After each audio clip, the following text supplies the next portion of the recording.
नमस्कार, कंज्यूमर अड्डा में आपका स्वागत है। आपके साथ मैं हूं विपिन भट्ट, लेकर हाजिर है एक बार फिर से ये शो। और आज हम आपको बता रहे हैं कि साइबर फ्रॉड का खुल जा सिम, क्योंकि ये सारे जो अपराध हो रहे हैं इन दिनों, उसमें सिम का बड़ा अहम रोल हो गया है। हो कुछ ऐसा गया है कि आपके सिम कार्ड का एक क्लोन बना लिया जाता है या फिर सिम को स्वैप कर लिया जाता है। ये कोई नई बातें नहीं है, ये वर्ड्स आपने सिम स्वैपिंग, सिम क्लोनिंग पहले सुनी होगी, लेकिन अचानक ऐसा क्या हुआ कि फिर से इससे अपराध बढ़ने शुरू हो गए। आपका सिम किसी और ने स्वैप कर लिया, मतलब आपका सिम आपका नहीं रहा। अब जो भी ओटीपी है, जो भी मैसेज है, जो भी कॉल है, वो उस सिम पे जा रही है, आपको पता भी नहीं चल रहा है और रातों रात आपका पूरा खाता साफ। जी हाँ, ये हो रहा है। तो आज इसी पे करेंगे बात, और इससे आप कैसे रह सकते हैं सावधान, ये सारी बातचीत। क्योंकि इन दिनों जिस तरीके से ऑनलाइन फ्रॉड या साइबर फ्रॉड बढ़ रहा है, ये खतरा तो अब हर किसी पे मंडराने लगा है। और जो फ्रॉडस्टर हैं वो इतने चालाक और शातिर हैं कि हमेशा नए नए तरीके लाते हैं, पुराने तरीकों को रीइन्वेंट कर लेते हैं ताकि आपको बिल्कुल अंदेशा ही ना हो। हुआ क्या है वो पहले दिखा देते हैं आपको, और किसको कितना चूना लगा है उससे थोड़ा सा ये रहेगा कि भाई समझ में आएगा। देखिए, ये ताज़ा मामला है, कारोबारी जो हाल का इसी महीने का मामला है। एक कारोबारी के 40 लाख रुपए उड़ा दिए फ्रॉडस्टर ने। और मामला क्या था? सिम स्वैपिंग का। जनवरी की बात करें, वहां एक बिजनेसमैन के 28 लाख रुपए ट्रांसफर कर लिए सिम स्वैपिंग के जरिए। इससे पहले 2022 में भी कई घटनाएं घटी। अच्छा, ये सारी वो घटनाएं जो रिपोर्ट हुई हैं। जिन घटनाओं की रिपोर्टिंग नहीं होती है उनका तो कुछ अता पता है ही नहीं। लेकिन अगस्त 2022 में कारोबारी के 22 लाख उड़ाए। इससे पहले और बड़ी रकम, हाँ, करीब करीब 1.25 करोड़। देखिए, जून में भी एक केस आया था जहां से सिम स्वैप करके करीब 1.25 करोड़ रुपए एक व्यापारी के साफ कर दिए गए। तो ये कुछ मामले हैं जिनकी बानगी। अब होता क्या करते हैं ये लोग? फ्रॉडर के पास या फ्रॉडस्टर के पास जो होता है वो ग्राहक का डेटा होता है। उस डेटा में क्या क्या होता है उनके पास? देखिए, बैंक डिटेल होती है, रजिस्टर्ड मोबाइल नंबर होता है, ग्राहक का फर्जी आईडी प्रूफ भी वो बना लेते हैं और ग्राहक का सिम ब्लॉक करवा देते हैं। होता है कि फोन कंपनी को कॉल करते हैं, उसको ये सारी चीजें, वो क्या है, आपसे 2-4 चीजें पूछती है ना, अपना नाम बताइए, ये बताइए, वो बताइए, मदर्स मेडन नेम बताइए, आधार कार्ड बताइए, जो भी है, और उतना करके वो आपकी बात मान लेते। वो कहते हैं कि भाई मुझे अपना ये सिम ब्लॉक कराना है या मुझे सिम चेंज कराना है। वो सिम चेंज करते हैं, फर्जी आईडी से नया सिम कार्ड बनवा लेते हैं। और एक बार ये नया सिम कार्ड बना तो फिर उसके बाद तो उनके लिए आसान हो जाता है ट्रांजैक्शन करना। लेकिन और आपको पता लगने से पहले ये खाता साफ हो जाता है। लेकिन क्या इतना आसान है? क्या इतना आसान है कि कोई व्यक्ति आपकी 2-4 जानकारियां ले ले, वो आपका सिम बदल दे, स्वाइप कर ले, आपके पास कोई मैसेज भी ना पहुंचे और रातों रात आपका खाता साफ हो जाए? इसके अंदर कुछ और चीजें हैं। आज इसी को डिकोड करेंगे। हमारे साथ जुड़ रहे हैं साइबर के साइबर एक्सपर्ट प्रशांत शर्मा, यूनिवर्सल लीगल के फाउंडर अपूर अग्रवाल और टीएमटी लॉ प्रैक्टिस के मैनेजिंग पार्टनर अभिषेक मल्होत्रा। आप सभी का बहुत बहुत स्वागत है। तो सबसे पहले प्रशांत, ये बताइए कि क्या ये सुनने में जितना सरल लग रहा है कि सिंपली आपके पास थोड़ा सा डेटा है, उसके बाद आपने फोन किया मोबाइल ऑपरेटर को, उससे 2-4 बातें की, कहा मुझे नई सिम चाहिए, किसी को कुछ पता नहीं, नई सिम भी मिल गई, उस पर सब डेटा भी चला गया, उसके बाद अकाउंट भी साफ हो गया? देखिए विपिन जी, ये जितना सुनने में आसान लगता है उससे ज्यादा मैं कहूंगा उससे ज्यादा ये ऑर्गेनाइज्ड क्राइम है। और ये अपनी तरह का एक अलग से ही क्राइम है जिसमें जो फ्रॉडस्टर्स हैं वो सबसे पहले जानकारी इकट्ठा करते हैं, चाहे वो सोशल मीडिया के थ्रू हो, चाहे वो डार्क वेब के थ्रू हो, चाहे वो स्कैम कॉलर्स के थ्रू हो, जहां पर टेलीकॉलर आपसे आपकी सारी इंफॉर्मेशन लिखाता है, जैसे कि आपका date of birth, Aadhaar card, नाम, सोशल मीडिया से आपका वो फोटो भी ले लेते हैं और फिर वो आपका फर्जी पैन कार्ड और आधार कार्ड भी बना देते हैं। तो उसके बाद जब ये सारी की सारी चीजें वो ले लेते हैं, और इन फ्रॉडस्टर्स के साथ ये अकेले काम नहीं करते, इनके साथ बहुत सारे बैंक वाले भी, रिप्रेजेंटेटिव्स भी मिले होते हैं जो उनको ये इंफॉर्मेशन देते हैं कि कौन से ऐसे कस्टमर्स हैं जो एक हैंडसम अमाउंट अपने अकाउंट बैलेंस में रखते हैं, मेंटेन करते हैं। हमें ये जानना होगा। उसके बाद ये जो फ्रॉडस्टर्स हैं ये सारी इंफॉर्मेशन कलेक्ट करने के बाद एक टेलीकॉम ऑपरेटर के पास जाते हैं और वहां पे उनको बोलते हैं कि हमारा ये सो एंड सो नंबर जो है वो खो गया है, आप इसकी जगह नया सिम कार्ड हमें अलॉट करें। अब होता क्या है, टेलीकॉम ऑपरेटर वही सारी इंफॉर्मेशन पूछता है जो कि उन्होंने नॉलेज ग्राफ के थ्रू वो बनाई हुई होती है अपने कस्टमर की, जिसमें आधार कार्ड, डेट ऑफ बर्थ और यही नॉर्मल इंफॉर्मेशन वो जो कलेक्ट करते हैं वो सारी इंफॉर्मेशन उसको देते हैं। और फ्रॉस्टर के हाथ में एक नया सिम कार्ड लग जाता है और जो विक्टिम है उसके फोन से आगे चलिए आपने पोस्ट किया कि मैं फला फला बोल रहा हूं और ये मेरे डिटेल्स हैं, अब मुझे नया सिम कार्ड चाहिए। अब वो सिम कार्ड कहीं तो डिलीवर होता होगा, कैसे उनको मिलता है? कुछ ना कुछ रिप्रेजेंटेटिव्स मिले होते हैं, चाहे वो टेलीकॉम ऑपरेटर के हो। सिम कार्ड के बहुत सारे आपको एजेंट्स ऐसे मिल जाते हैं जो ये फर्जी सिम कार्ड प्रोवाइड करवाते हैं और स्वैपिंग हो जाती है।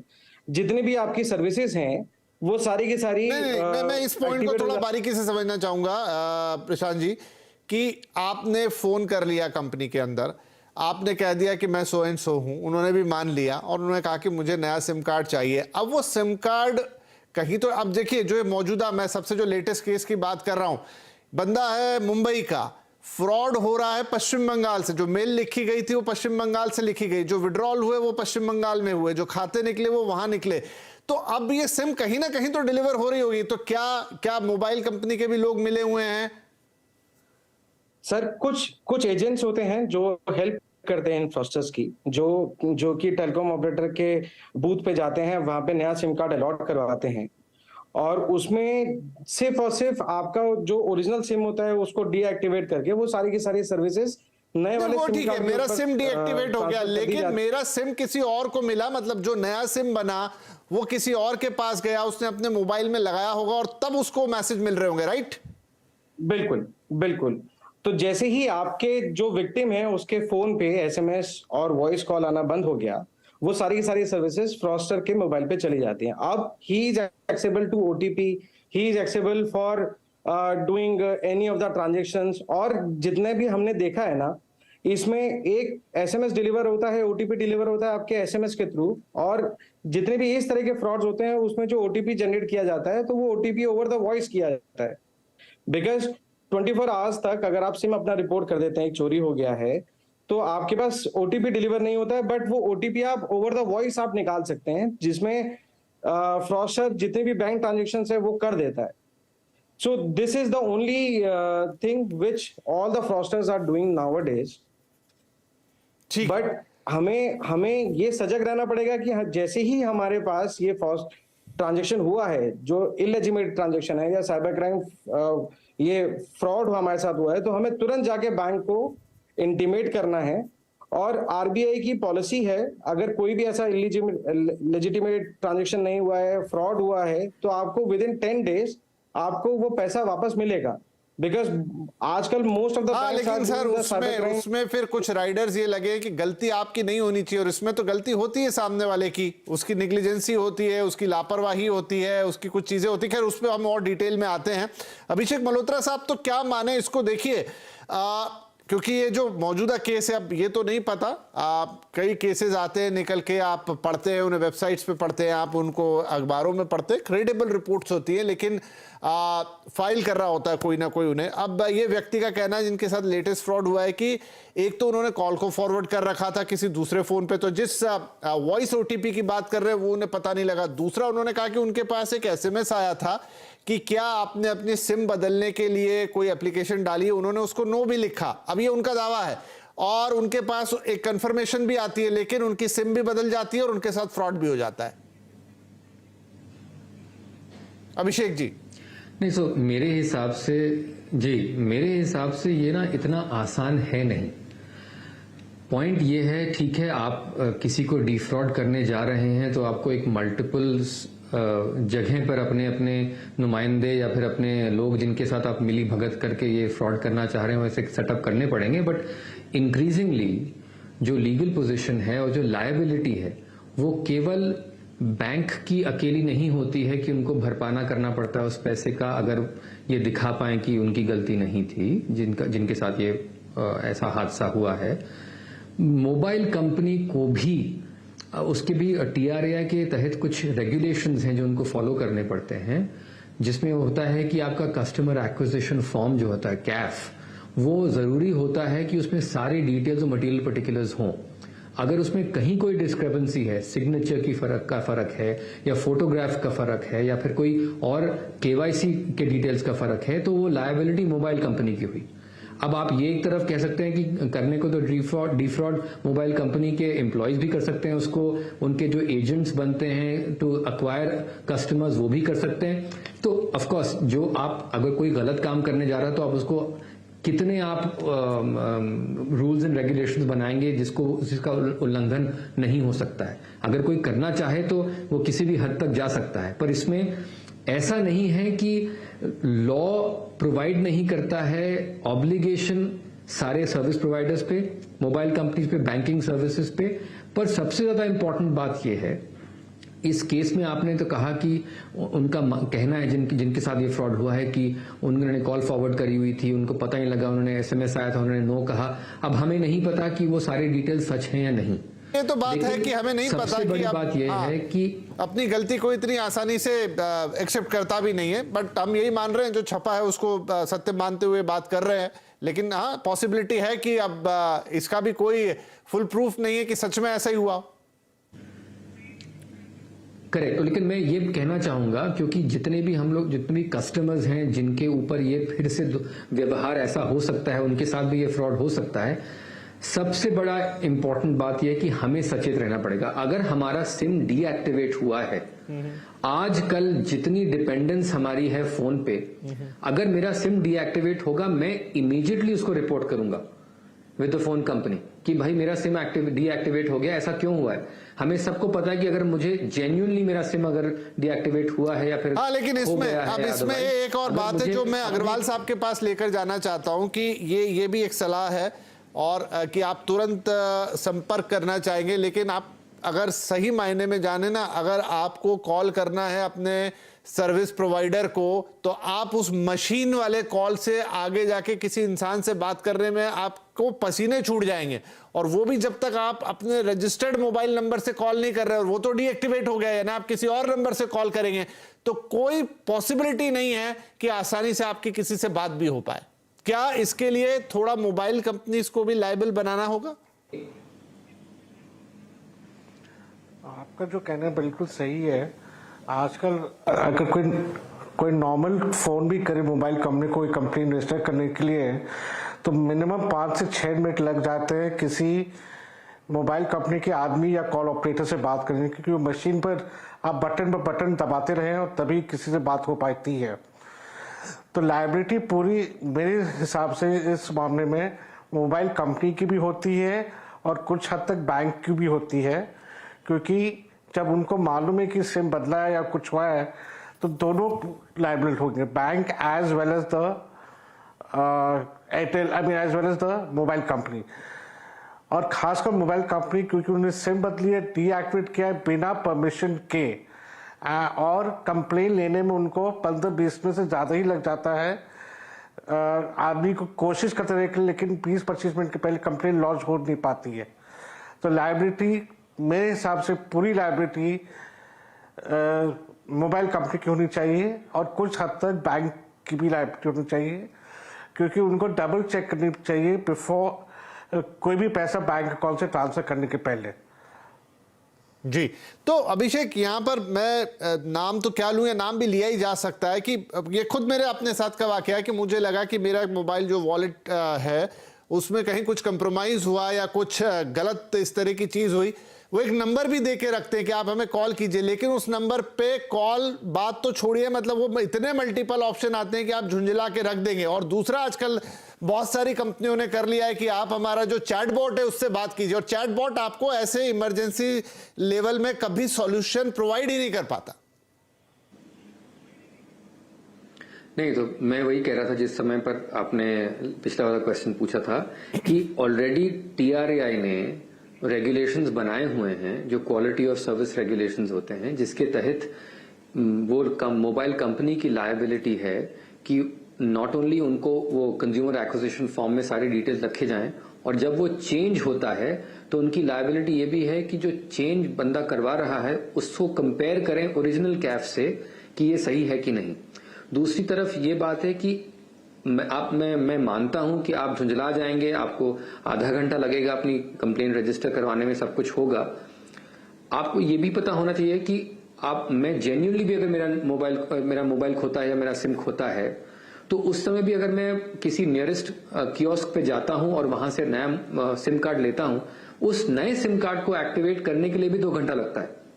तो हम अगर सचेत रहें एज कंज्यूमर्स, तो हमारे पास वो सुविधा है कि हम इसको जल्द से जल्द रजिस्टर करें कंप्लेन को, ताकि जो गैप है नए वाले सिम कार्ड को एक्टिवेट करने से पहले, उस गैप में हमारी कंप्लेन रजिस्टर हो जाए और वो इंटरनल फिर सिस्टम में फिर मोबाइल ऑपरेटर की लायबिलिटी हो जाती है कि उन्हें अपडेट करना पड़ेगा, ताकि अगर कोई भी वो नया सिम लेने की कोशिश करे तो ये फिर एक रेड फ्लैग रेज होना चाहिए कि ये तो ऑलरेडी रजिस्टर्ड है, कि ये सिम मतलब कैंसिल हो गया है, और जिसका एक्चुअली सिम था उसने कैंसिल करवाया, तो अब ये कौन है जो कि एडिशनल सिम मांग रहा है। तो मैं वही कह रहा हूं, लायबिलिटी ऑलरेडी है मोबाइल कंपनीज की, लायबिलिटी ऑलरेडी है बैंक्स की, और एक प्रोसेस भी अवेलेबल है to make that complaint before the cyber authority, और उसकी अपील भी जाती है। अब वो अपील का मैकेनिज्म टीडी सैट के सामने, जो साइबर भी हैंडल करते हैं अपील्स और टेलीकॉम भी हैंडल करते हैं अपील्स।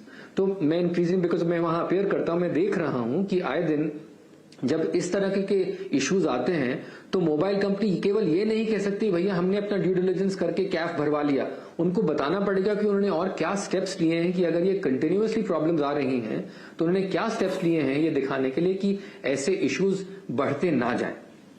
ठीक है, चलिए, तो यहां पर बैंक की भी लायबिलिटी बनती है, ऑपरेटर की भी बनती है। मैं जिन वॉलेट्स और पेमेंट वॉलेट, क्योंकि मैंने ये सवाल इसलिए उठाया क्योंकि इन दिनों आप बहुत सारा फ्रॉड उधर भी होता है। ये तो देखिए स्विम स्वैपिंग का मामला, लेकिन 90% फ्रॉड अगर आप साइबर लाइन के देखेंगे तो वो आजकल आपके जो मोबाइल वॉलेट्स हो गए, जो QR कोड्स हो गए, उनसे रिलेटेड होते हैं, और वहां पर भी आपके पास शिकायत करने का कोई मैकेनिज्म सीधा सीधा नजर नहीं आता।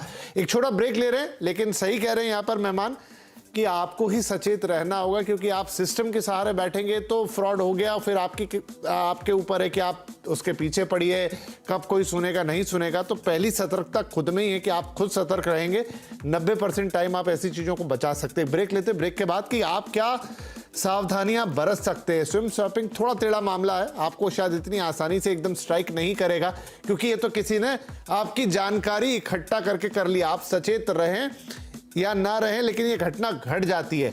कैसे इस मामले में सावधान रह सकते हैं, छोटे से ब्रेक के बाद ये आपको एक्सप्लेन करेंगे।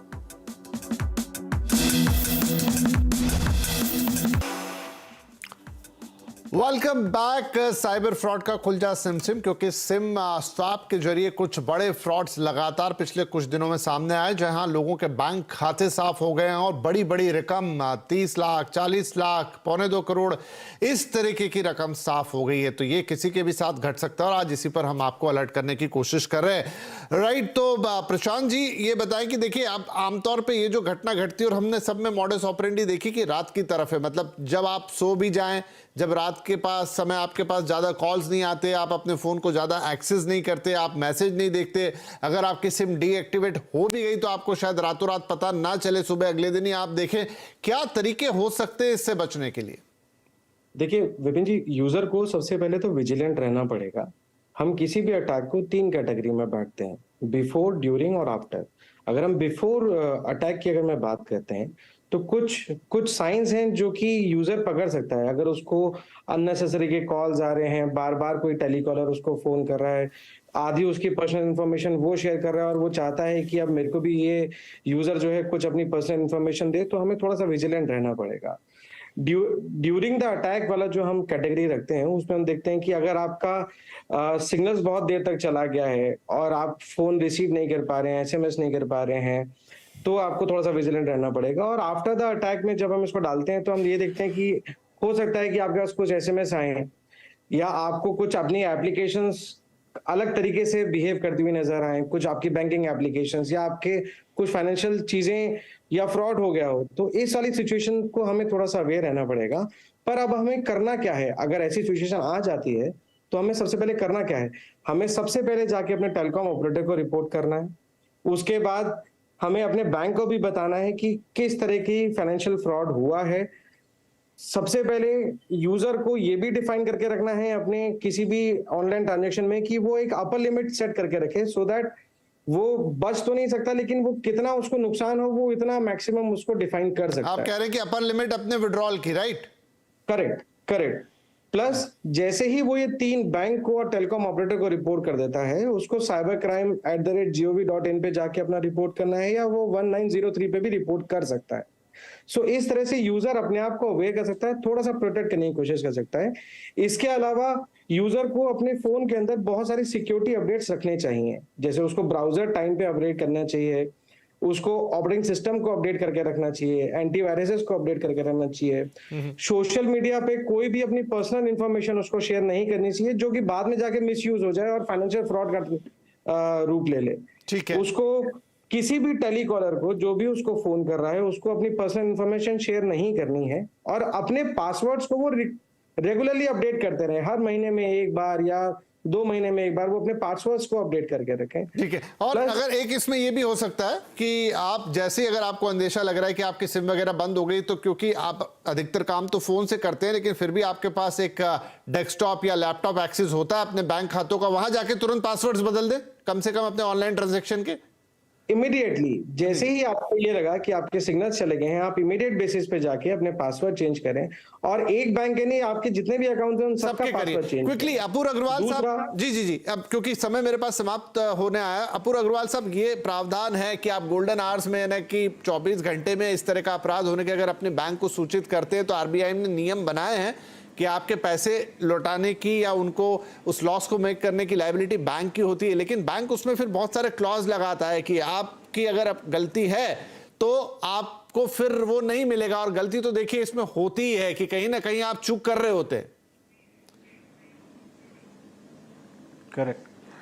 देखिए, गलती किस तरह की होती है उसके ऊपर निर्भर होती है कि गलती हुई है और किस तरह की हुई है।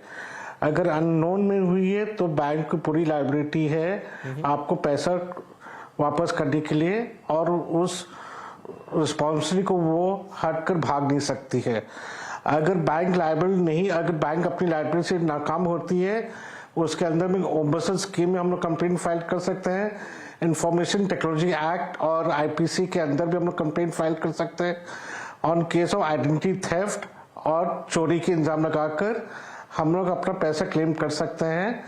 तो उसमें बैंक की लायबिलिटी और मोबाइल ऑपरेटर की लायबिलिटी हमेशा रहेगी, इसमें कोई चुक नहीं है। क्योंकि कई बार क्या होता है, टर्म्स एंड कंडीशन इतने लंबे चौड़े होते हैं, आपको अगर एक्सेप्ट काम करना तो बिना पढ़े आप लोग आई एक्सेप्ट बटन दाब देते हैं। तो काफी सुप्रीम कोर्ट और हाई कोर्ट के केसेस और जजमेंट आ चुके हैं। ये सब कंडीशन हम लोग के ऊपर लागू नहीं होते जब तक हम लोग को समझाया नहीं जा सकता और हम लोग समझ नहीं चाहते। ये जो श्रिम्प रैप एग्रीमेंट हम लोग कहते हैं इसको, वो हम लोग के ऊपर 80-90%। ठीक है सर, क्योंकि मेरा समय लगभग समाप्त हो गया, लेकिन आपने ये इम्पोर्टेंट बात बता दी कि गलती किस तरीके से हो रही है उसका भी इंपॉर्टेंस है, और बैंक उससे हट नहीं सकती। अगर ऐसा करती है तो ओम्बुड्समैन का भी रास्ता खुला हुआ है। हालांकि सारे झंझट से अगर आपको बचना है तो जो सतर्क रहने वाली बात है, क्या तुरंत एक्शन, देखिए अब घटना घटी जाएगी तो आप क्या कर लेंगे, लेकिन उसके बाद आप एक्शन क्या ले सकते हैं, वो सारी चीजें भी हमने आपको बताई। और अगर उसके बाद भी नुकसान है, बड़ा है, तो रास्ते बहुत सारे हैं, लीगल एक्शन हैं जिन पे आप शिकायत कर सकते हो और आगे बढ़ सकते हैं। समय मेरा बिल्कुल समाप्त हो गया, इसलिए तुरंत ही आप तीनों मेहमानों का बहुत शुक्रिया। और अवेयरनेस ही ऐसी चीजों से बचने का एकमात्र रास्ता है, इसलिए सतर्क रहिए। नमस्कार।